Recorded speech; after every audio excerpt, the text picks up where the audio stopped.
ఇప్పుడు మనకి హైదరాబాద్‌కి వచ్చేసరికండి, ఈ పెద్ద అంటే హైదరాబాద్ గాని పెద్ద జోన్ ఒకటి, మంత్రులు ఇక్కడే ఉంటారు. దాదాపుగా 2 స్టేట్‌లకు సంబంధించిన ముఖ్యమంత్రులు కూడా మాక్సిమం ఇక్కడే ఉంటారు. మంత్రులు కానియండి, ముఖ్యమంత్రులు ప్రముఖులందరూ కూడా. ప్లస్ ఎప్పుడు ఎక్కడ ఏం జరుగుతుందో తెలీదు. మళ్ళీ దానికి తోడు బోనాలని, వినాయక చవితని, రకరకాల పండగలు, కల్చరల్ ఈవెంట్స్ చాలా జరుగుతుంటాయి.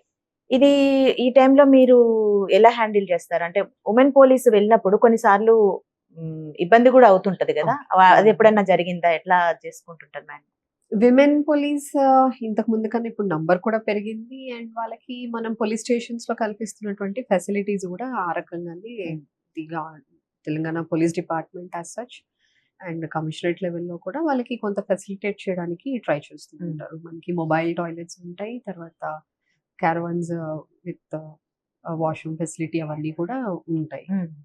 దెన్ మోస్ట్లీ ఐ థింక్ సిటీలో స్పెసిఫిక్ గా because of the proximity of the police అంటే చిన్న ఏరియా కదా, ఎక్కడికక్కడ పోలీస్ స్టేషన్స్ ఏవో ఒకటి ఉంటాయి. So they use those facilities wherever they are available.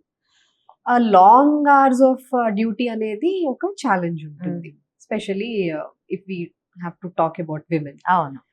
But I feel with proper fitness and that orientation, it should not be a problem for even women. It doesn't matter whether it is men or women. You just have to stand there and do the duty. మీకు తెలియకుండా జరిగే ఏదో ఒక చిన్న issue కూడా పెద్ద సమస్యగా మారవ అట్లా ఎప్పుడైనా జరిగిన సంఘటన? చాలా సార్లు జరుగుతాయి. ఎందుకంటే ఒక పరిధిలో, జోన్ పరిధిలో అవ్వచ్చు, ఒక పోలీస్ స్టేషన్ పరిధిలోనే, ఇన్ఫాక్ట్ జోన్ వరకు ఎందుకు కమిషనరేట్ లెవెల్ కింద చాలా జరుగుతూ ఉంటాయి. ఒక పిటిషన్ అంటే రోజుకి పోలీస్ స్టేషన్ లో చాలా పిటిషన్స్ వస్తాయి. దాంట్లో ఏది కరెక్ట్ ఏది ఇరప్ట్ అవుతుందో సడన్ గా మనకి ఒక్కోసారి అర్థం కూడా అవుతుంది.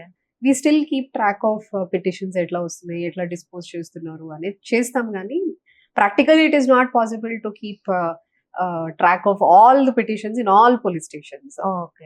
సో ఒక్కోసారి చిన్నది మిస్ హ్యాండిల్ వల్ల, లేకపోతే చిన్న మిస్ గైడెన్స్ వల్ల, మిస్కమ్యూనికేషన్ వల్ల ఒక్కోసారి అది కొంచెం కాంట్రవర్షియల్, కొంచెం పై వరకు వెళ్ళడము, లేకపోతే వాళ్ళు కమిషన్స్ అప్రోచ్ అవడం, ఇట్లాంటివి జరుగుతూ ఉంటాయి. But as long as it is not with bad intention, as long as it is not out of negligence, then we always try to deal with it in its own way.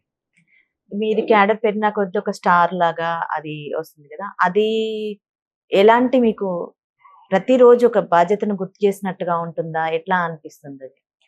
See, the moment we put on the uniform, it is definitely a reminder of our duties and responsibilities. Definitely.